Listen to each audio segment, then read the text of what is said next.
Hello and welcome to the CultCast, the best hour-long Apple chat you're going to hear all week long. I'm your host, Leander and Griffin. I'm the editor and publisher of Cult of Mac. And joining me today is D. Griffin Jones, coming in from Ohio. Welcome, Griffin. Good evening. I have a quick spot of bad news at the start of the show that I just want to get out of the way. Our Apple Cult of Mac financial earnings call live streamathon that normally starts right after the podcast is sadly canceled. The tightrope walking act that I hired came down with smallpox. So sorry to everybody there. I know you're looking forward That's to too it. bad. That's devastating. We have a special guest, Stephen Hackett, coming in from Memphis, Tennessee. And Stephen's a man of many hats, the co-founder of the Replay podcast network. Relay. Podcast host. Well, I beg your pardon. Relay, yeah. Sorry, I don't know why I said replay. You know what? I was rehearsing that in my mind, and I kept on saying, don't say replay, don't say replay. That would also be a good name for a podcast network. It is a good name for a podcast network. And also, you're a host of a podcast and an app developer, too. Yeah, I'm staying busy these days. So got a couple shows on Relay, and then I work on Widgetsmith and Pedometer++ with everyone's friend David Smith. He's really doing all the heavy lifting with the programming, but it's a busy time of year in Apple land, as you all know, right? The summer iPhones are here. It's bananas. Mm-hmm. Right, absolutely, yeah. Well, we're going to get. You're going to show us later, Stephen, right? A quick tour of Widgetsmith and some of the things you can do with it. Yeah, absolutely. Yeah, I'm looking forward to that. That'd be very cool. So we also have actually we're going to be talking about quite a few things. There's, as Stephen mentioned, it's iPhone season coming up, and there's a whole bunch of rumors kicking around. There's they've gone into overdrive, and we have some models to discuss, some dummy models that were leaked. We're also going to be talking about a spy shot of the new handset that was found. That was seen. The handset was seen out in the wild. And we are going to finish up with a Mac Mini setup that is really kind of bananas. I have a couple of things to say about that, actually. Mm-hmm. So actually, I'd like to this week, I'd like to thank our sponsor, Squarespace, for sponsoring the show. So Squarespace is a really good way to build your own personalized website. They have this fantastic new guided design system called Squarespace Blueprint, where you can choose from professionally curated layouts and styling options to build a unique online presence from the ground up. It's tailored to your brand or business and optimized for every device. You can easily launch your website and get discovered fast with integrated optimized SEO tools, so you show up more often to more people and grow the way you want. It also has a really good e-commerce set of features, so it's easy to set up a store where if you want to sell digital products or courses, any kind of media. They have a very, very flexible checkout payment system for the customers. It's simple but powerful. You can accept credit cards, PayPal, Apple Pay, and in eligible countries, you can even offer customers the option to buy now and pay later with Afterpay and ClearPay. This is a great way to sell content. If you want a presence online and you have something to sell, this is the easiest and best way to get started. So go to squarespace.com/cultcast for 10% off your first purchase of a website or domain. And don't forget to use the code CultCast at checkout. All right, great. Well, thanks again, Squarespace, for sponsoring the show. We're going to kick off with some discussion of the iPhone 17 lineup, and the latest rumor is kind of bananas. It's about the camera, right, Griffin? Yeah, so we've been seeing leaked dimensions and dummy models, and we'll have more of that to talk about later. But this set of rumors really came out of nowhere. Several reports and leaks surrounding the iPhone 70 Pro point to only one major camera hardware upgrade, boosting the telephoto lens to 48 megapixels, and a few other minor improvements, mostly from the software and image signal processing. But if a new leak is accurate, it could be a much bigger upgrade that we're in for. An upgraded telephoto lens with an 8x optical zoom. Apparently, this will be like a moving lens, like a full-size camera with moving elements on the inside for a continuous optical zoom at different focal lengths. Huawei is apparently already doing this on certain Android phones, which has two periscope zoom lenses that goes up to 9.4x optical zoom. And it automatically switches between those depending on the focal length. This would be a major change for the iPhone 17 Pro, and it would kind of explain away why the camera plateau on the back is growing so much? If they have to I was going to fit in, say that's a big question, isn't it? Why is the camera bump doubled in size? This would explain it, huh? Yeah, you got to stash all that hardware somewhere. And I think what's really interesting to me, I mean, the 8X would be really cool, especially if it's like continuous, like this rumor says. But I'm really looking forward to, I mean, for so long, like the main camera has been the best one, and the telephoto or the ultra wide has a kind of a less good sensor. And we've seen a lot of Android phones, they're putting basically the same sensor under each of those lens systems. And I think that's really exciting. I really like the telephoto camera. I use it a good bit. I don't know if I've ever wanted more than the 5X, but especially if you can kind of slide along that range, I think it's going to be really great. And I'm definitely excited to see it. I do worry a little bit if this is like a Pro Max thing only. Some years the Pro Max will get something and the Pro won't get it. Now, that camera bar design, to your point, it seems to be the same on both of them. As someone who has gone down from the Max the last couple of years, I'm hoping that the regular Pro gets all of this too. But I guess time will tell. But that's a lot of cool hardware to cram in that thing.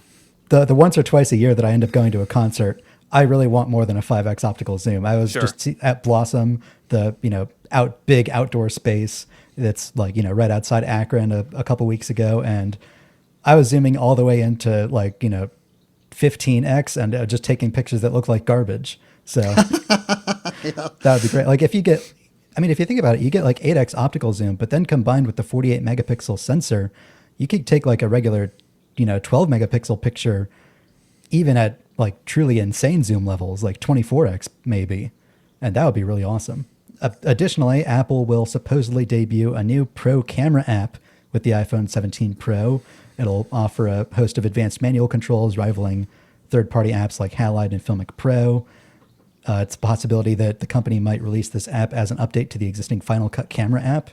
So, bifurcating all of the advanced Pro features out from the regular camera app, which, this year is taking a big step towards simplicity, giving a different outlet for that, which I think is a smart move. My only concern is that this would be one of those things that's arbitrarily only available on the new ones, because I don't plan on buying an iPhone 17 Pro this year. I plan on buying one for a review and going back to my 16 Pro. So fingers crossed. You can always use Halide and the other Pro apps, couldn't you? Which, I wonder how they feel about getting Sherlocked. Although I guess they're always usually one step ahead. So, and plus they have their own audiences and their own fans. So I'm sure that, even if Apple does come out with something, I'm sure they'll be fine. Yeah, I think they'd be okay too. I do think this is really interesting because the camera design in iOS 26, it's really simple. Like they've put a lot of stuff kind of behind more taps and swipes, like a lot of the 26 design language does. But I totally see them like making room for something like this. And honestly, I think it's probably fine. I think most people just hit the camera button, point and shoot. Right. And they expect the iPhone to kind of take care of everything for them, which it's really good at with the image signal processing and all the light, white balance and lighting and everything.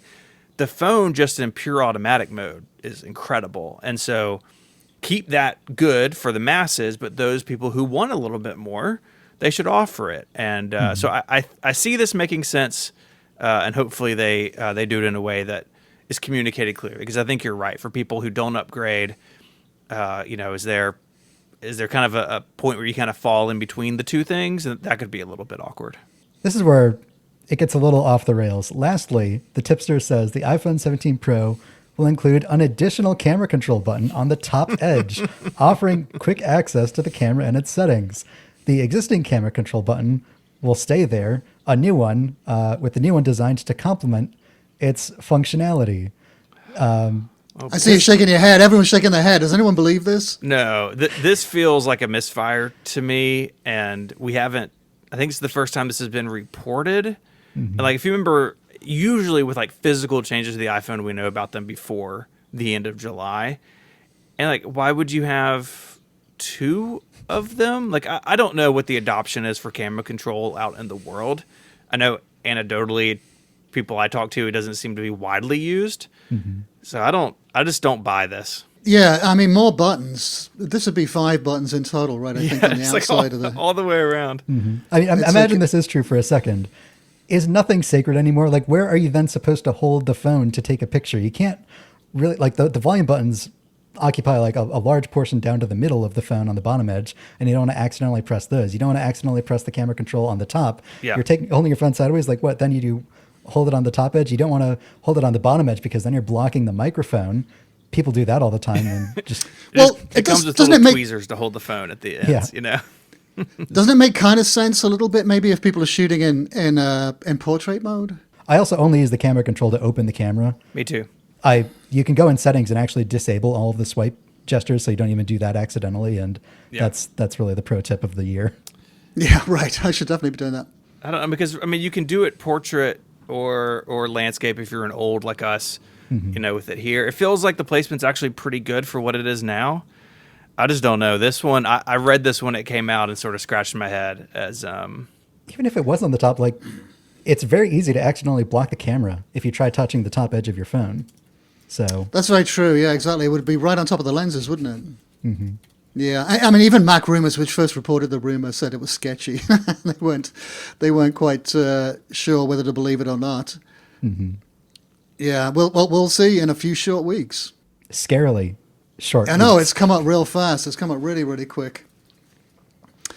Stephen, you're going to talk about how the iPhone 17 Pro could, break tradition with actually a bold new color rather than a muted one. What do you think of that? I think it's awesome. I mean, since the iPhone 11 generation, when they bifurcated the regular phone and the Pro phone has had generally more sort of muted, more boring colors. Now, I think there have been some highlights, like the green and the 11 Pro was great. I really loved Sierra Blue, that light blue from the 13, I think. They've had some good colors, but they're pretty toned down, right? Some of them, it's like, well, that's just like one drop of a different color in silver, right? Very muted, if you will. While the regular phones have had some really great colors. Like my daughter has like a mint green iPhone 12, and it looks awesome. And the current colors, I think, are really good. I mean, one of my testing phones is an iPhone 16 Plus in the aquamarine, and it's great. And so that's a really lovely one. That's one of my favorites. They killed it. Several with that people color. who have the pink one. Yeah, they're really good. But if you use a Pro phone, you're kind of looking on the other side of the fence, wishing your life was more colorful.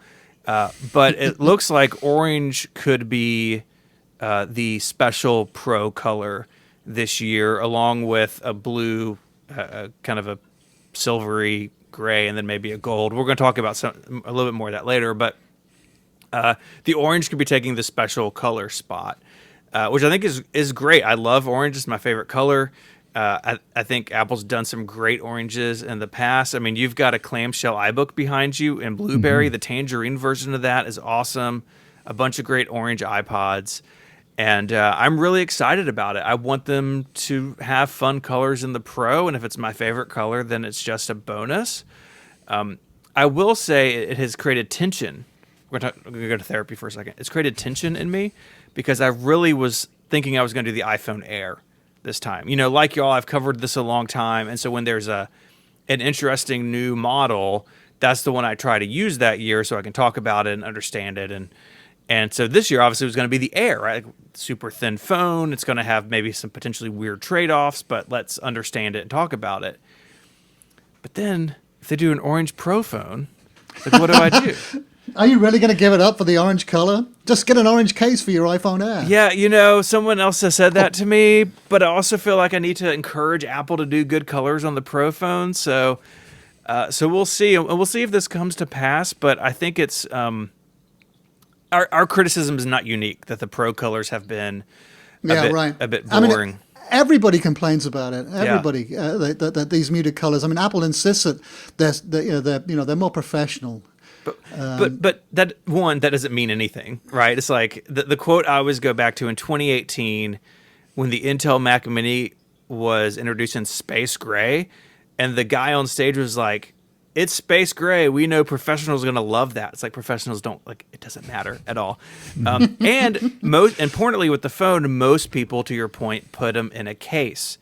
Now, what I think is interesting, if you kind of combine that thought with the design this year with that big camera bar across the top, well, you could see potentially, depending on how cases are built, a lot more of the color coming through the back of the case. Right. You know, like currently, you know, I've got the kind of the coppery titanium phone, and I got it in a black leather case. So you can see a little bit of the color, but that could be really different this time around. So Right. we'll see. But I'm glad Apple's experimenting. Maybe you know, do you think maybe this is the, you know, like the first step in a transition to phase out the muted colors in subsequent generations? They're going to experiment with a bright, bold color, the orange, see how that goes. Maybe next year they'll introduce more of the Pro handsets with bolder colors. Yeah, maybe so. You know, there's always going to be room for people who just want, you know, white or silver or, you know, black. And I totally get that. Yeah. But there are people who want a bit more. You know, people, we use these devices as a way to express ourselves in kind of a weird Right. way. Yeah. And they introduced that way back with the iPod back in the day. And that's still true, I think, right? Like, you know, when my daughter got her phone, like she wanted that mint green, like that color spoke to her. And a lot of people shop for phones that way. And so why not have an option on your more expensive phone? It only seems like it benefits Apple, honestly. I feel like Apple thinks the, you know, easy way to, you know, instantly recognize a Pro phone from a regular phone is the colors. But from my perspective, it's always been the triple camera instead of the double camera. Yes. And I think Right. leaning into that and making the camera bar giant, which I was initially like, oh, that's going to look terrible. The more I think about it, the more I'm warming up to it. Well, there's a huge science of colors, and I know that Pantone every year releases their color report. They're predicting what the color trend is going to be for the next year, and I believe that, you know, a lot of consumer companies, car companies especially, pay very, very careful attention to this. Mm-hmm. Also, interior decoration, you know, appliance makers, stuff like that. I mean, people are looking to see whether a color is predicted next year to take off, and they'll make a bet on it.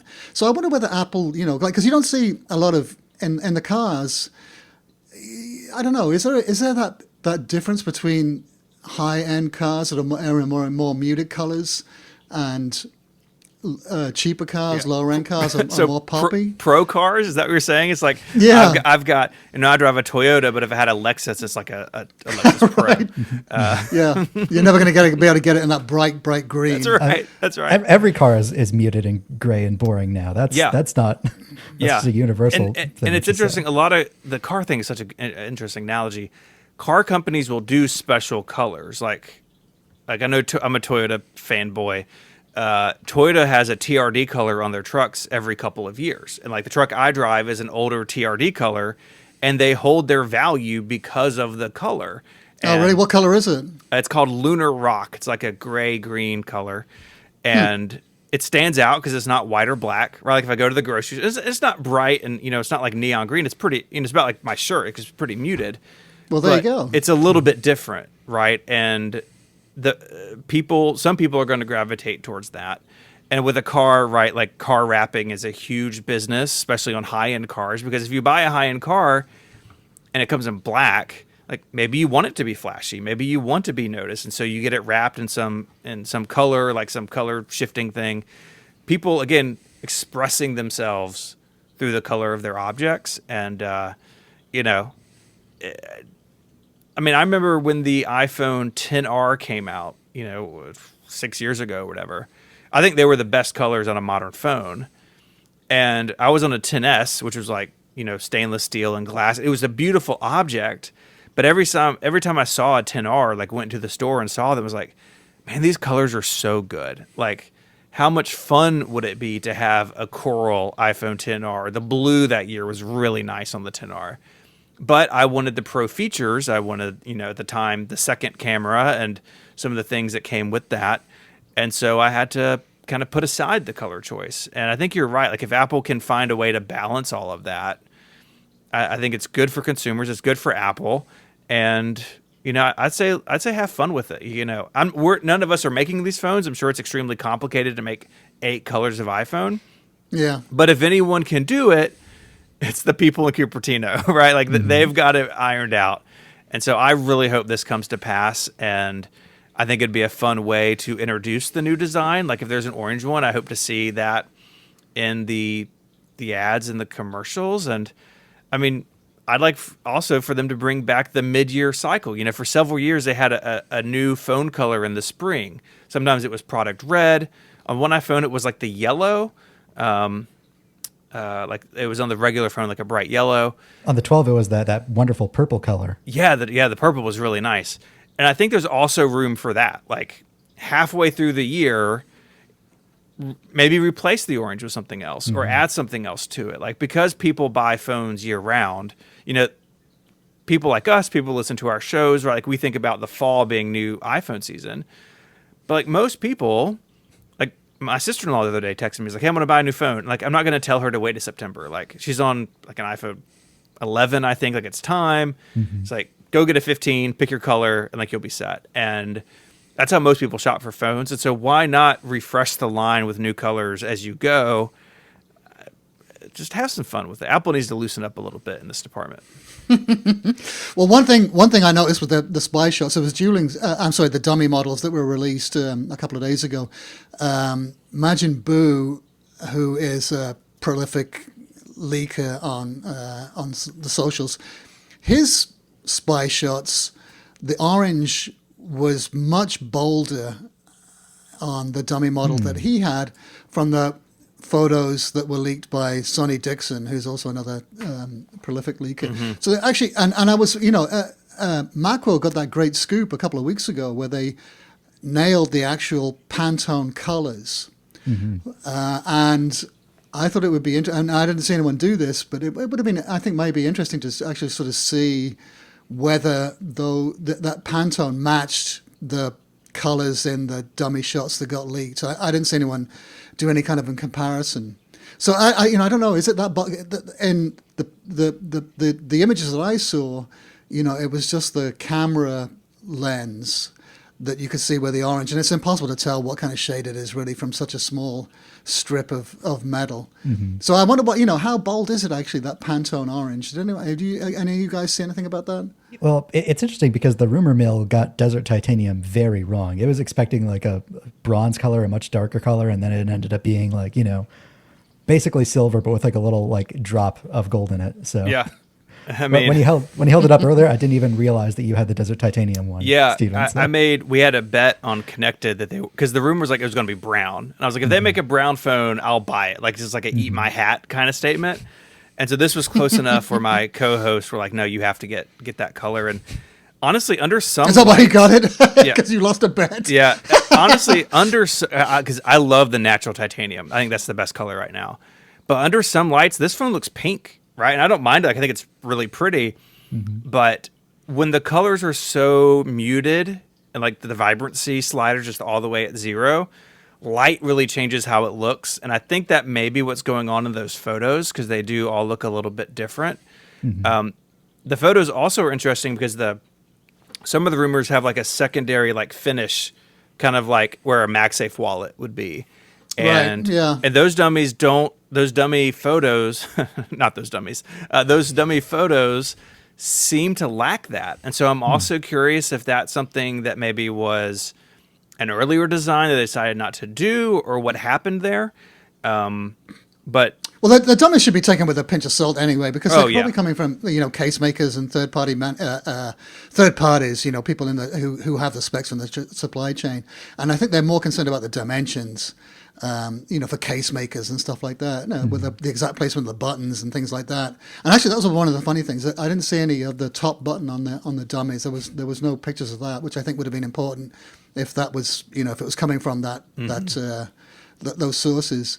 But yeah, I think they're basically guessing, and I would have thought that the colors itself is sort of one of the last things they're going to really strive to get right. Although maybe not, because if they're going to be making cases, they probably do want to pay attention to the colors. And like you said, Stephen, with that when they're exposing more in the camera bar of the original color of the phone, perhaps they probably are keen to either match it or contrast it. I will say the renders that I've seen that include the separate panel on the back, with the panel there, the lowered Apple logo looks much nicer, because then it's much more obvious that the Apple logo is centered within like the glass inset panel. When I look at these dummy photos from Sonny Dixon, it's like, well, why is the Apple logo so low? It just looks like it's in the wrong spot. Yeah. Well, remind me, why is the Apple logo so low? Because did they have to move? They had to move MagSafe down into a lower position. I don't think we have a solid explanation for that yet, but I don't know. Another thing that I noticed about these dummies, though, is that, especially in Sonny Dixon's photos, it looks like the shape of the plateau itself, like the edge around it, might be changing a little bit. You know, on the current phones, the plateau sort of like curves up out from the rest of the plane of glass and then has a flat top. Whereas some of these pictures on the iPhone 17 Air especially, the plateau almost looks like it's a bubble of water like sitting on top of it. Like it like a curves piece down of from the top. liquid glass. Liquid glass, yeah. Oh! So I that'd didn't be notice interesting. that. I'm going to have to go take back and have a closer look at those. Yeah. Well, this kind of brings us to our next story, which is there was an iPhone 17 prototype spotted in the wild. And this was a masked iPhone, so it's in some kind of case that's supposed to disguise it, but it was clearly recognizable from the camera bump that this is not one of the current iPhones. And it was spotted by some ex-user called Skyfops. He spotted this. Did you see where it was spotted? Yeah, that user has LA as their location on X. So, that makes sense, Okay. right? Apple's got people all over California. Yeah. This guy's got some cool sunglasses and a vest on, so it's definitely California. It is a palm tree in the background, but yeah, this happens every few cycles, right? Where someone gets spotted. People are using these out in the wild for testing and validation. And I would think that if Apple were designing a case to try and disguise the iPhone, you would think they would put just like a dummy flash and LiDAR sensor like near the other cameras so that it's not immediately obvious that it's a new phone, if that's like the one defining feature of the new phones. Well, don't they do that with new cars, don't they? When prototype cars, they try to disguise them with these weird wraps, and they never really they don't really disguise the body shape, do they? That much you can still sort of discern what it looks like. I think in most cases, those seem kind of odd because they don't really, you'd think you put a big box around the thing so you couldn't see it at all. Maybe that's a similar in this situation. But this guy had a security guard with him apparently who tried to block the shot, and that was the weirdest thing about the story that I heard. I mean, because there's a lot of people who's immediately saying, "Oh my God, that poor guy, he's going to get fired." Like he's out of there immediately. But like Stephen says, I mean, I don't know. I doubt it actually, because this is him doing his job. I mean, the whole reason they're taking them out in public is to test them on the public networks, to make sure that they're performing as expected when out in the wild. I guess the surprising thing is that more aren't spotted. And maybe it's embarrassing for this guy, but I doubt very much that he's going to get fired for this. In fact, do you remember the iPhone 4 when Gizmodo got hold of the test iPhone in a bar? yeah, And the guy had left it behind. I mean, you'd think that was that. I managed to get hold of the guy a couple of years afterwards, and he was still at Apple. And in fact, I asked him if he wanted to talk about it. Would you talk about the whole incident and about especially the aftermath too? How come you didn't get fired? And he agreed to this, to my great amazement. But then he ghosted me. So I never did get a chance to speak to the guy, but he was definitely still at Apple. And you think if anybody is going to get fired for getting spotted with a test iPhone out in public, they would have been this guy. But apparently he didn't. I think Apple's very sort of forgiving of that kind of thing. yeah. That's different than a straight up like you're leaking information, right? It feels like there's a bit of a difference there, and I think you're right. I think Apple's forgiving to a degree, and I'm sure this guy will be fine. He is out there testing the phone, and to a degree, I think they know that if someone's really paying attention, there might be a chance. But the average person walking by didn't think twice about this guy, right? He's like, oh, he's got two phones. Maybe that was a little bit weird, but if anything, this guy just got spotted by somebody who's tuned into this stuff, and that's what are you gonna do? You can't really avoid that. Right, absolutely. In fact, I would have for the security guard. He's the one who really messed up. He deserves to be canned immediately. It's but it's funny that I mean, do you think the rumors this round are more detailed and more precise, that we know more about this lineup than before. I think that was pretty comprehensive last year, right, too, and maybe even for the year before as well. But every year, there's no surprises. There's nothing to be not known about, at least the physical design, the way the hardware looks. Those dummy units were so detailed and so precise. I mean, it looks to me like they might as well be the real thing. Of course, they could be totally wrong. We'll see. But I believed it. Yeah. Does it feel gross that maybe we're paparazziing the new iPhones and like the Apple employees who are testing them Maybe out in the real world a little bit? Yeah, a little bit. Maybe like a little less gross than like photographing like a celebrity just going about their business and printing it in a tabloid magazine. But it is still a little weird to me that we're taking pictures of strangers in public just because they're using a phone. But well, that's the other thing as well. You know, camera culture. You know that I think a lot of people were worried about Big Brother and being spied on, and you know CCTV cameras and all that kind of stuff. And I think the weird thing has happened is that putting cameras in people's hands has completely changed a lot of things. Yeah. You know, like. You know, things like police abuse, all sorts of stuff like that. All these kind of things get filmed. There's no privacy anymore. There's no privacy anywhere. Which is why I don't have a Ring doorbell. Right. One thing, the last thing to mention about this is Mark Gurman, you know, who everybody knows is the Apple reporter at Bloomberg. He reposted the image on X and said, "Wow, this looks legit," and of course. Is that? Do you think he's being sarcastic, or do you think he's being sincere? Yeah, I think because this sort of lines up with what we've seen elsewhere, I think he's probably being true. But you know, that's the harm in text-based social media. It's like tone of voice, very hard to to read sometimes. Is it that we only believe it more just because it does line up with what we've been told about it before? You know, Yeah, maybe, I think so. bias there. Yeah, maybe it was one of those dummy units. And that's why the guy had two phones, because he was taking a picture of it for some kind of... We'll see. So, Stephen, let's move on to Widgetsmith. This is how you build custom widgets. And, show us how this works. Yeah, so Widgetsmith is an app built by our friend David Smith, and I help him with kind of everything but the code. And it is a great way to customize your home screen and lock screen on your iPhone or your iPad. So you can see here I've got a couple of widgets built. I've got the unofficial Widgetsmith dog Muppet, little text widget here, and then a calendar. And a new feature we've got that I'm really excited about is wallpaper. So we've worked with a bunch of designers. Listeners and watchers of this show will recognize some of this from Basic Apple Guy. He's one of the designers we've been working with. Oh, right. Yeah. And it's really awesome. You can go in here, and most of these are free. You can go in and save the wallpaper to your camera roll and then go set it as your wallpaper on your device. But my favorite feature is the ability to coordinate your widget themes with it. So if you want like a really nice aesthetic across everything. And so we have this really great feature that looks at the colors in the wallpaper, and you can even upload have your own photo in here. So like say you've got a photo you took of the beach and you want your widget colors to match it. We can coordinate with that. But then I can go in here and I can build a widget with this theme. So if you want like a super aesthetic, like color match wallpaper, it does all the work for you and finds all the colors. work for you. None of that like back and forth of like, oh, that blue's a little wrong. Like it does a great job picking them. So I can go in here and I can go here and pick, we've got a whole bunch of different widgets in here. Like, I like the weather one.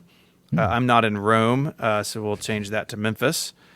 And I could save this widget, and I can go in here and add it to my home screen. And because it is, we got 3 different sizes, because it is set to match those colors, it just looks really good. Like it pulls kind of that purple maroon from the cloud and brings it in. And of course I can rearrange them just like any other widget. And this has been really popular with our users. We're seeing a lot of people check out these wallpapers, and it's just a great way to like easily overhaul your entire device look.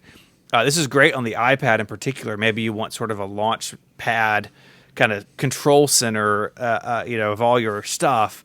So you can have your calendar and a big weather thing, and it all matches your wallpaper and looks looks really good, and it takes all the guesswork out of trying to get these things kind of in tune, right? We've all had that with app icons or a widget, and you put it on your home screen. It's like, oh, that really clashes, or maybe there's not enough contrast, and it kind of gets lost. This feature really takes care of that for you. I mean, even this, like pulling out all these blues. The first time I saw this working, when David sent me the first prototype, I was just blown away. And it's all done on device instantly. It is really cool. And does it work with like the built-in like system wallpapers? Like if you have, the stock iOS 26 wallpaper, will it be able to pull that out for you, or? Yeah, so like with that, Apple doesn't make it easy for developers to get to those wallpapers actually. But if, like y'all and a bunch of people, like, if you save that image, then you can go in here and you can coordinate a theme based on a photo in your photo library. So like, these are all screenshots, but say that I wanted to use this sort of teal color, it would find that for me. So you would need to save the default wallpaper as an image, but then you could coordinate with it really easily. And what wallpapers do you have there to work with? Yeah, so we've got a lot of sort of colorful gradient stuff. We kind of wanted to start there, really to show users how the feature works. So, you can really see something like this one having a real range of colors is really nice. But we're also working with some photographers. So these just happen to be some of my photos that we put in the app. This is a lake kind of near my house. Nice picture, yeah. And we also have some fun stuff. So Basic Apple Guy. The socks is pretty funny. Basic Apple Guy did some iPod sock artwork, so we brought that in. So if you want that cozy feeling once it gets cold, that's great.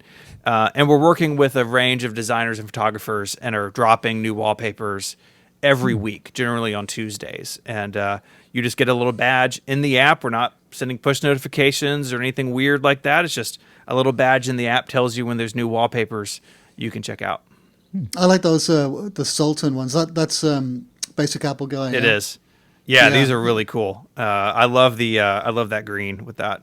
And you can apply them to a bunch of widgets, and we have lots of widget types and are always adding new ones, and we've got a lot of cool stuff in the works. Can you show the iOS different widgets? Like the text one, is that it looks like a sort of... Yeah, so this I can put whatever here I want. So I can say hello internet. That's a different podcast. Typing live on a show is always fun. And then we have a lot of themes. And so here we have themes based on the iPhone 16 colors. That awesome ultramarine color we were talking about earlier. The system colors, but then lots of other themes. So here we've got autumn leaves. And say I wanted to customize this and change the font, or if I wanted to change the tint, like say I wanted that to be pink, or I wanted it to stand out a little bit less and go with the sort of that autumn color. Lots of backgrounds, different borders we can apply. So system colors, and all the way down here at the bottom, we actually have a custom color picker. So you can or if you have like a hex value of a color you like, you can just like copy and paste that from the internet or type it in. And so you can really customize these things really nicely, and lots of different types, lots of clocks, lots of weather. Some of my favorites are the pollen counts. Someone who has seasonal allergies, I always have these, in the spring. That's a great idea. And then some activity and step counting, reminders. So I can go in here and say actually, like if I had reminders set up on this phone, this is kind of a test phone, so I don't have any reminders on here. Have my to-do list in here. Lots and lots of options. It's really great. So you had tidal, tides. Yeah. What about the photo one? Is that, you said the official dog of Widgetsmith? Yeah, that's Muppet. It's just a stock photo that we've had forever. So you can select a photo. We have photo collection as well, so you can go in and add.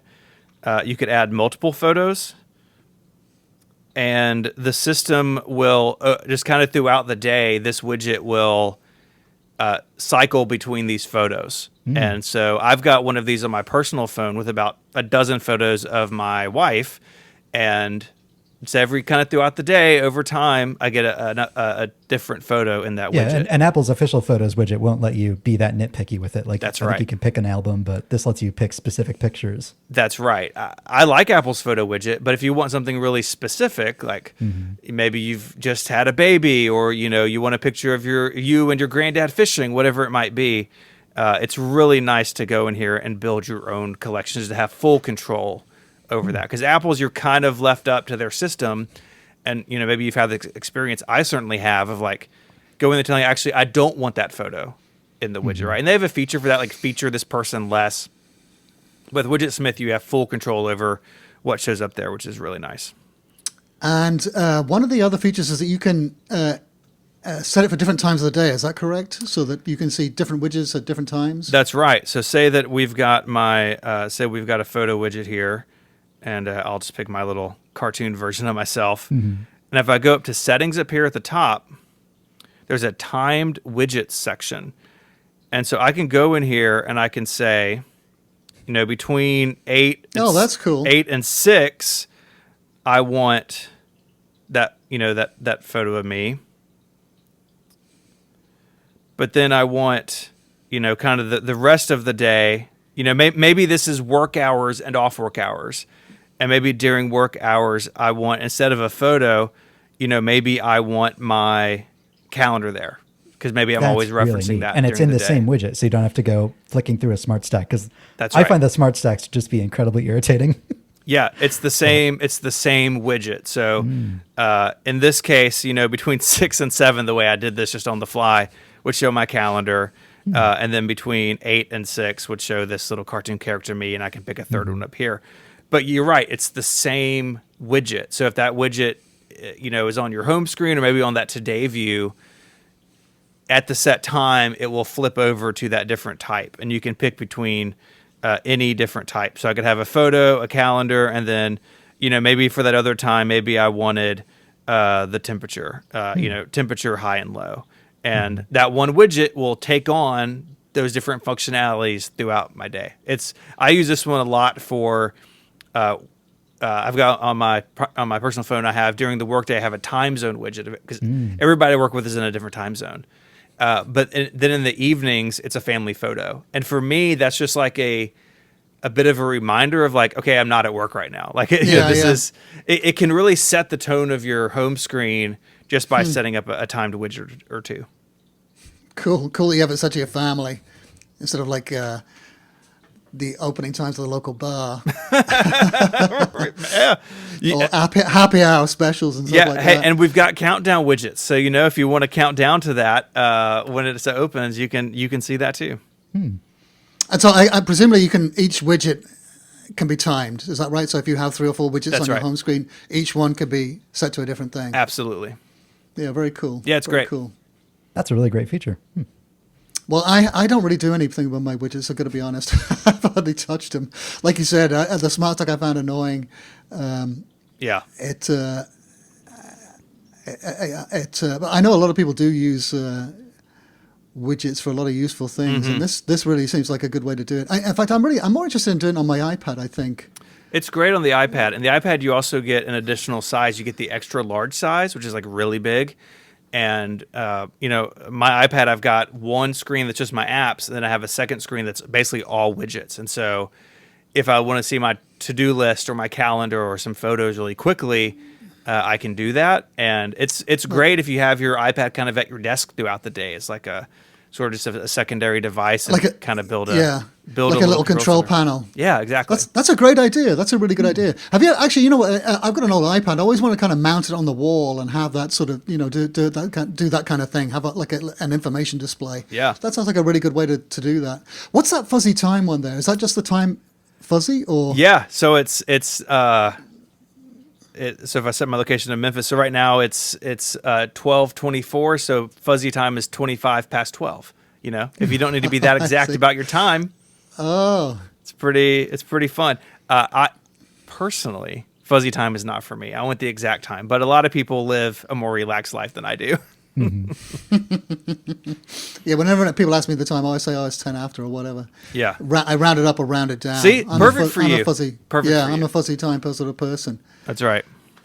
Very cool. Can you show me a few more widgets? What other things can you do with Yeah, it? let me show you the action widgets. This is something we built last year, based on the actions that applications and like X callback URL, sort of that section of iOS. And so we have a lot of actions built in. So it's just a widget type. I can go in here and I can say I want action, and then I can choose an action from this list. And so, say that I want to, I want to have one that opens 1Password. Oh. And what it does is I get 4 buttons. I'm just going to build the rest of these really quickly.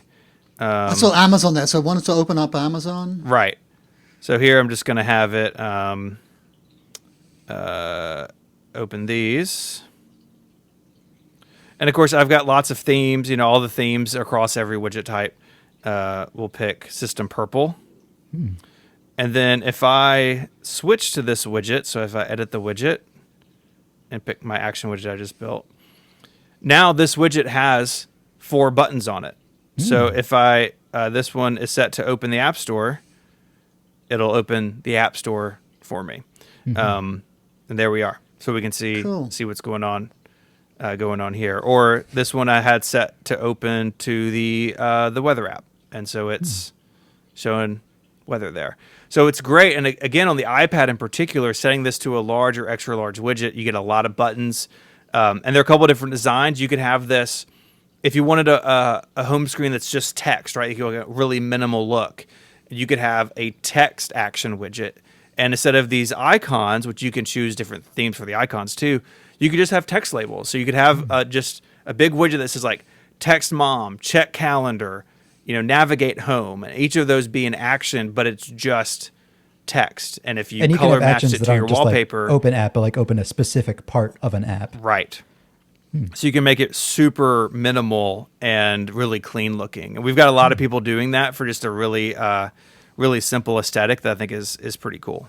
How many buttons could you put in? What was the maximum? So if I do the large widget on the iPhone, I can do 25. They get pretty small. Wow. And you got options to show the title. You can change the look a little bit. So like I could do padded if I wanted to do a border around this widget, so maybe it'd look a little bit better. But we made it pretty compact. Or if you just want one big one, right? Like this is, I think, a great use case for maybe you have someone in your life who's an older iPhone user, and you want like, hey, click my face and it calls me, right? I can make this action set to the call and put my number in there and set the icons. Like if you click this, it calls me. So you can make it kind of a very simple iPhone home screen too. Or you can go, pure like NASA computer switches if you wanted to do that. I have 25 actions in here. Very cool, very cool. All right, can you show us a couple more widgets then? Yeah, a great thing we've got and also new last year is the ability to have control center actions. So these pull from the same actions here. So say that I wanted the ability to open Apple News from the control center. So I can make a control center control here. So it's just to open Apple News. But in here, in Control Center, I can add a control. I can find Widgetsmith, which will be here. And then I can choose, I only have one, so it's going to show me one here. But now I've built a custom control to open Apple News. And so if I just, anywhere I am on my phone, this is a terrible idea for your mental health. Don't build an Apple News control. But if you wanted to, and then it would just open Apple News for me. That's why you put, oh no. That's right. That's right. Why you won't do that. That's right. The control center stuff's really cool. I loved in iOS 18 the ability for app developers to put things in the control center and to have those multiple screens, right? So I can have all of these different controls. And so Widgetsmith, you can make your own. So you could have a control center screen that's basically your favorite people to message, right? And have their names and tap on them. I've got one on my personal phone that's Text Mary, my wife. And so anywhere I am on my phone, I can pull down Control Center, hit that button, and it pops me into iMessage into our thread. It's really fast, much faster than kind of goofing around in a bunch of different apps. Yeah. Well, that's all really cool. Yeah, it's really flexible and really powerful. The vast majority of the features of Widgetsmith are free. We've got some premium widgets and some premium wallpapers behind a subscription. But if you want to use it to build photo widgets and a lot of other types, it's absolutely free. So people should go check it out in the App Store. Right, yeah. And it's called Widgetsmith, so Widgetsmith on the App Store. Yes, sir. Widgetsmith. Very cool, very nice. Once a top 10 app on the entire App Store. That's right. Wow. At launch, it went viral on TikTok, actually. And it's been popular ever since. I mean, I've got 2 high schoolers, and they were using it before I told them that I was working on it, right? Like the word of mouth is incredible for Widgetsmith. We're very, very fortunate. He said your kids became users, but they didn't even know you were working. That's on right. You know how it is, right? Like your kids don't think you're cool. I was like, but right. now I like user test on them. Right? I was like, oh, hey, like we're thinking about this feature. What do you think? And kind of judge their reaction, which is very funny. useful sometimes. But yeah, my kids use it to have photos, and my daughter in particular is a big user to kind of stay organized with school stuff. So she has kind of a large text widget of her class schedule, and her to-do list is in there. And it's really fantastic to surface parts of your phone or parts of your life just on your home screen, right? Which is kind of the beauty of widgets, right? I don't have to go into an app and then get distracted and kind of forget what I was going to do, or like the time zone widget that I use all the time. I don't trust myself to do that math, especially times a year where the U.S. and other countries, our daylight savings times don't line up, which is bonkers. It's like, oh, I can just check this widget. I know it's right. I know what time it is for this person or that person, and I'm then I can get back to what I'm needing to do, and the widgets have just helped me get that information and kind of get in and get out. The class schedule one is really handy for people in school, because I was in college at the time where all of my friends would just take an ugly screenshot of their schedule and just set that as their wallpaper. Oh yeah. And then notifications would just constantly cover it up. And yeah, that's no good. that's no good at all. I mean, my first question when I saw Widgetsmith was, how is this different from Apple's built-in widgets? And obviously, you've got far more widgets, far more control than Apple offers. Yeah, I really want to put the power of this into the hands of the users so they can build what they need, right? And so here, and just as I've been talking, kind of made up kind of a goofy little schedule, and I can pick my theme real quick, and maybe it's a winter semester at school, and so I put some snowflakes around it with just a few taps. I've built something that I can reference throughout my day. And if I tied it in with timed widgets, right, maybe I'd only want to see this between 8 and 3. And maybe I want to see a schedule for work. Maybe I'm a student working in the evenings or on weekends. Being able to change that with the clock adds an additional dimension to it that can be really useful. You could even make a timed widget that's timed for your schedule, so that, when you're in one class, it just says, go to the next class. It's in this room in this building, dummy. Absolutely. So 8 a.m. to 9 a.m. it says math. And then 9 to 10 a.m. it says English, and then 12:30 to 1:30 it says lunch, and so you can just see what you're supposed to be doing. That's a great point. Cool. Well, thanks for that, Stephen. Thanks very much for giving us a tour of Widgetsmith. We are now going to move on to our setups section, where we're going to talk about one of the setups that we featured on Cult of Mac this week. And this one's kind of it's unusual because it includes an absolutely enormous TV. If you look at the picture, you can see someone's desk, and there's this giant screen. And at first, it kind of looks like a regular screen, a regular monitor. You think maybe that's a pretty big monitor, but when you realize there's a monitor to the right of it, that's actually that looks much smaller, and it's in portrait mode. That's actually a 32-inch monitor, and the screen next to it is a giant 55-inch Hisense TV. Yeah. So this is really enormous. Yeah. It's an LG 4K monitor. Which is actually a really nice TV. I beg your pardon. What am I talking about? Sorry, the monitor is a 4K LG monitor. The TV is a 55-inch 4K Hisense TV that goes really, really bright.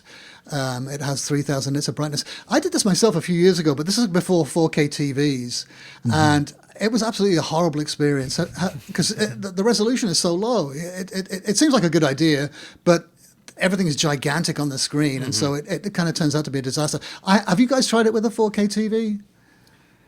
I have not been this brave. I'm using a studio display and my laptop open to the side, but we do have a 4K OLED in the living room, and I have a Mac Mini hooked up to that for some entertainment center stuff. And macOS looks okay on a TV. I think mine is a little bit smaller than 55-inch, but it's an LG 4K OLED. And yeah, macOS has done a good job adapting to that over time as these TVs have gotten higher resolution. But this setup, it's wild. I mean, I looked at the picture, I was like, oh, that's a pretty big display. And then I read the bullet points. I was like, oh, that's a 32-inch display on its side. Like, I just want to highlight that. Yeah. How big this thing is. Like, I mean, it's just like, it would take your whole field of vision. It's too much for me. Oh, definitely. You've got to move your head. Yeah. It's also not like he's super far away from it. Like, this is not a living room size setup. It's not on the wall. It's on a normal sized desk and just filling the entire thing. It makes me think of, you see these rigs mostly in the PC world for flight sim or like racing sim setups where you want that immersive feeling, right? I want to feel like the cockpit is all around me, or the F1 car is all around me. Doing numbers and Finder stuff, like maybe it's overkill.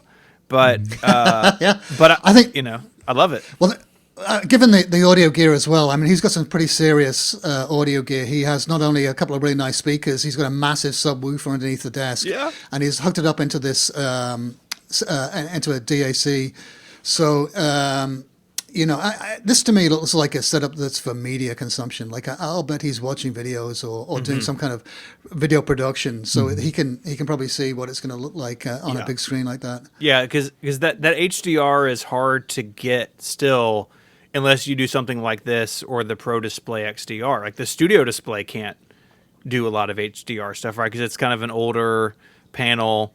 Now the MacBook Pro can, but it's 14 or 16 inches, right? So if you need a lot of brightness and you need HDR and you need a big size, you're really almost stuck with a TV. And I know a lot of media houses will have some people working on Pro displays or other high-end monitors, but then they'll have something like this where people can sit around and really like see it together and work on it together, because that HDR mastering is a pretty serious workflow.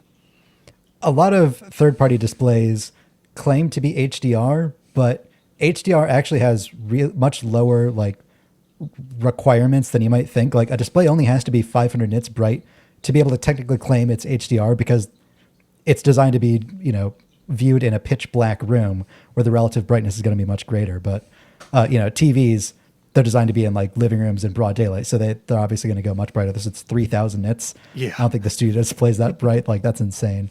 Yeah. When I first looked at this setup, I was like, okay, well, allegedly there's a Mac Mini somewhere in here. Yeah, where is it? Because I was looking for the silver strip until I realized, oh, it's under the display, but he has it turned around so that all the ports and cables are exposed, which does make sense, but just feels a little wrong to me. Yeah. I have my Mac Mini on, same exact M2, although mine's an M2 Pro. I don't know if his is a Pro or not, but I just have it, facing the right way around, and I just have to deal with the fact that if I want to plug anything in, I have to sort of get up and reach around behind it. Yeah. So technically that's better, but it just doesn't feel right. And the new Mac Mini and of course the Mac Studio has ports on the front, I think, to address this sort of thing, right? A lot of people want, or like, hey, I just need to plug something in quickly. Like for me, it's always my flatbed scanner, right? I need to scan something, I go get it out of the drawer, and it's like I got to plug it in, use it on my laptop or the Studio Display. It is nice to have those accessible ports, and so if this person, when they upgrade to an M4 Mac Mini or later, maybe they won't have to do this, right? Maybe the 2 USB-C ports will be enough for them, and they can correct their sin of having their Mac Mini the wrong way around. Right. Yeah. One other thing that stood out to me that's a little unusual is the lamp on the side. He has this, articulating arm lamp that's just pointing upwards, just straight up at the sky. Yeah. But of course, from the angle that he's taking the picture, the glare from the light is just shining directly into the camera. It also, I don't know if it clamps around the corner of the desk, but one stray arm movement, and that's just falling on the floor. It also looks like, based on if you really look closely at the bottom left corner of the image, it looks like there's room for like a full-size standing lamp behind the desk. It's at an angle. You have room there behind the desk. That's what I would do if I had this set up. They spend all their money on a TV, man. You got to give them some time to get that budget recovered, you know? I actually have, I think, this exact same lamp in white on the corner of my desk, but there's like 2 inches between it and the edge of the desk. And so it's not in danger of falling off. But I get the pointing it up. Maybe there's not good overhead light in this room, right? And so this is kind of what they're using.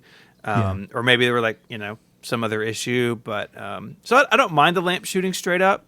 You know, but I also think about what happens if like a little bug flies by and like gets cooked. You know, it's gonna if you hear a little sizzle, you know what happened. I mean, they're going to be attracted to that giant TV, anyways. So That's true. It's a nice setup. I'll bet it rocks. So, but you know, with that sound system, with that subwoofer. I mean, the subwoofer itself is. I think I'm breaking up on the speakers, 150 watts. So he's gonna be like you know, that Bauhaus guy in the old TDK adverts. If he turns that thing up, it's gonna be blasting his hair backwards. if his neck isn't already broken, you know, that close to a giant, like they say that for ergonomics, your eyes are supposed to be like roughly level with the top of your display. I mean, unless this is a giraffe working here, it's going to be a bit of a problem. Yeah, right. Oh, well, he's got a really nice screensaver. Is that the London one? Yeah, I think so. Yeah, I've actually spent hours watching that screensaver just because London's my hometown, so I've been mesmerized by that screensaver. That's one of the best features, isn't it? Coming to the now you can get them on your Mac, so you can just sit there in front of your Mac instead of your Apple TV watching these things. Let's move on to the review. I think, should we skip the? All right. In that case, I'll just do a little bit of setup here. So I have in front of me, for scale, this is what a normal 32-inch monitor looks like in a normal setup. Right. I don't have a TV, fortunately. This is the BenQ PD3226G. Rolls off the tongue. It's a 32-inch display. Excellent build quality. Like a lot of these third-party displays, they're kind of crummy and dubious, like the Asus display that I reviewed a while ago. I mean, you touch it in any way, and then you hear like this god-awful like plastic like crinkling sound. This one is really nice. It's about as nice as I think a display that isn't made out of solid aluminum can get. PC displays have also gotten a little less ugly than they were in the early and mid 2000s, so it's a step in that remark. If you look at it from behind, it's got like nice two-tone black and white looks to it, and you know, the base is all silver. Excellent build quality. I guess I should get this out of the way. It's not a Retina display. This is a 4K display on 32 inches, so it's like standard Retina resolution. And you also might think that, well, you know, maybe it's an HDR display. Unfortunately, it isn't HDR either. It's 95% P3, 100% sRGB. And BenQ always wants me to mention whenever I have one of their displays that they have this special like color calibration software, so that if you have multiple of them, you can have it perfectly color matched, or if you're matching it to a MacBook, you could color match it that way. How much of a drawback is that, it not being, you know, having those super high-end specs? Not a big deal, I guess, for most people. It would probably be annoying if you're, you know, doing modern, like, you know, HDR video mastering or stuff like that, but it is still pretty bright. The colors are pretty vibrant, you know, just with the P3 color space. It has a built-in Thunderbolt 4 dock. So the thing about Apple's displays is that they only have USB-C ports on the back, or like a Thunderbolt pass-through. This has 3 USB-A ports. It has a KVM switch, so you can quickly switch between multiple devices. It even has a feature where you can have 2 input devices side-by-side split screen. You're not going to get that on a Studio Display or a Pro Display XDR if you have like a Mac and PC, or you have, you know, both a work and personal Mac. So that's handy. An advantage that this display has over Apple's displays that you will sadly not be able to appreciate as a viewer is that it runs at 144 hertz. So that's what they've done. Instead of going Retina, they've gone standard resolution, but like really gone all in on high refresh rates. Like all of the animations are just super buttery smooth. That would be better, because I actually turned down I've got a Studio Display too, and I turned down the resolution because the full resolution, everything was way too small. Yeah. So I had to dial it back. But the refresh rate, that makes it a lot easier on your eyes, doesn't it? No. Oh yeah, it's super smooth. It's really nice and a pleasant to look at. Unfortunately, like the 32 inches at 4K is kind of in like the uncanny valley of, if you wanted it to be a Retina display, it would only be 1080p and everything would look like, giant. But also if you just do, standard 1x resolution, everything is incredibly tiny, which is how I have it set.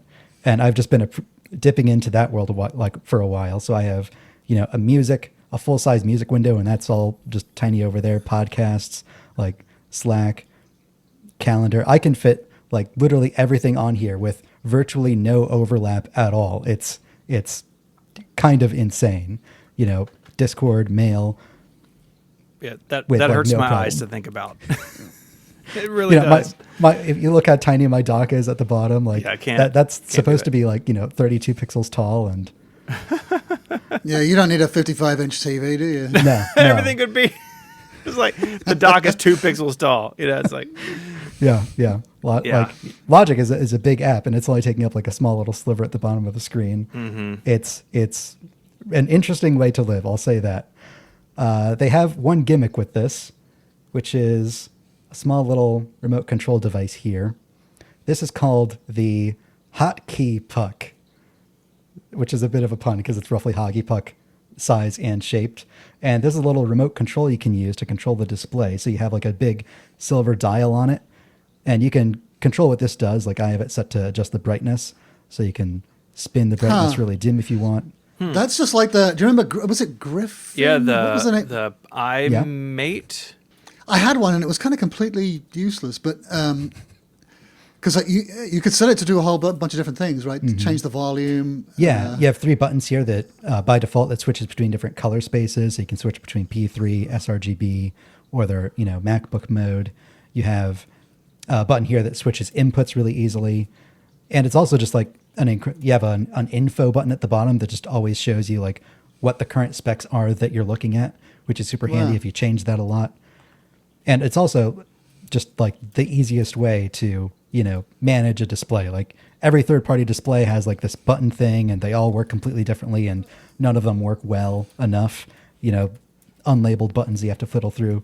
This is super handy when, at least, during the initial setup process of a display, and you want to go in, change that brightness, turn this down, turn that up. Super handy. Obviously, it's the best thing to do is to just not have an interface at all, like the studio display, and just have it all controlled through software. But if you're going to have a third-party display, this is pretty handy to hold on to. Yeah, I've never seen one of those before. Very cool. And, I've just been taking in the beautiful 144 hertz refresh rate. Like you said, I'll also just like stare at these Apple screensavers. I'll just, open Mission Control 2 or 3 times just to watch it because it's so fun. Yeah, I wish macOS still had like that special Steve Jobs mode where all the animations would be really slow.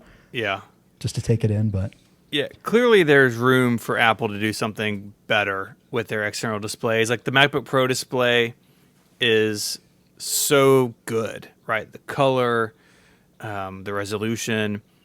But then you get to the external display. The XDR is old at this point and not really. It's competitive in some ways, but very not competitive in others, and it's very expensive. Yeah. And the studio display, like I use one because like the camera is fine, the speakers are pretty good, it's all integrated. That's kind of what I wanted. But they haven't explored these other routes, and for a long time that was probably Thunderbolt holding them back. Like to do high resolution and high frame rate, you either have to do like display compression or there's other technologies to use. But it seems like those things are lining up now. So hopefully in the next year or 2 or 3, Apple gets competitive with their external displays again, because it's really hard to tell somebody like the studio display is at least $200 more than this BenQ, and that's a pretty hard pill to swallow. It's smaller now, the resolution's higher and more kind of native to macOS, but it's not high refresh rate. It's what is the refresh rate on the studio display? Do you know? It's just 60 hertz. I think it's 60. standard. Yeah. Yeah. People complain about 60 hertz refresh rates on their iPhones. Yeah. Let alone on an external monitor. Yeah, it's 600 nits of brightness. So going back to that sort of HDR workflow, Studio Display is not in the conversation for that, right? Apple, I think there's room for them to do something more interesting here, and they've had their foot kind of tepidly in the water of external displays for so long. Like they'll do something and then leave it abandoned for a long time. I'm hoping that they have something cooking in the lab. And also, this display can do that the Studio Display can't. You can raise it, you can lower it, you can swivel it, you can spin it, you can rotate it, like all of the things. Yeah. And unbelievably, it doesn't cost extra to do that. Say, I have the nice stand on my Studio Display, but it's just tilt and height. There's no pivoting or anything like that. So, man. It looks like a really nice display. It does. It is. It looks like... What? How many stars would you give it, Griffin, out of 5? I would give it 3 stars. I think just because I really like having Retina resolution, I missed that. But I think it is a little expensive at $1,400. I think you might want like a little more features like that at that price, like maybe Thunderbolt 5 instead of Thunderbolt 4, or a little broader color space, because this isn't notably brighter or different than the Studio Display in that regard. Yeah, but like Stephen says, $200 less, and you get that Thunderbolt 4 hub in it, built in. Yeah. So with it's USB-A ports. definitely worth thinking about, isn't it? Definitely worth considering. All right. Okay. Well, thanks very much for that, Griffin. I think we should wrap it up. That's about all they have. Oh, my goodness me. Sorry. Can't even. You'll get it. Can't articulate at all. It was so thrown off by that. All right. So that wraps it up. So the CultCast we have for you this week. I'd like to thank Stephen Hackett for coming on the show. Thanks so much, Stephen. Stephen writes at 512pixels.net, which is a great site, and he runs podcasts at relay.fm. You can find Stephen on Mastodon and Blue Sky at ISMH86, and Griffin is on Mastodon and Blue Sky at dgriffinjones, and I'm Write Every Day, the newsletter for Cult of Mac, and if you want to subscribe to that, it's a great newsletter. I definitely recommend you should do that. It's at newsletters.cultofmac.com. So if you want to, we didn't do it this week, but we often do reader questions or comments. The best way to do that is to leave us a comment on YouTube, or you can use the link at the top of the show notes to send us questions, and I'd encourage you to do that, please. We didn't do it this week, but next week we will. So this has been the CultCast, the best hour-long Apple conversation you're going to hear all week long. New episodes of the CultCast come out on a Thursday night. And I want to thank you, everyone, for listening, for watching, and we'll see you next time. Have a great weekend, everybody. Goodbye. Bye. All right, sorry for fluffing that. One day I'll get used to hosting. It's kind of funny, I leave it all in. Okay. Oh, great. Okay. Even perfect. Even better. Yeah, I mean, Stephen, I'm sorry. I feel really embarrassed because obviously you know what you're doing. No, you're good. And you're watching some amateurs at work here. I'm sorry, an amateur. Obviously, Griffin, that was great. Actually, I thought that was a really good shot. Yeah. Of that monitor. We're getting much better at doing that, bringing in the other cameras and showing things. And also, Stephen, when you showed off the Widgetsmith, that worked really well too. Yeah. Thanks for having me. It was a lot of fun.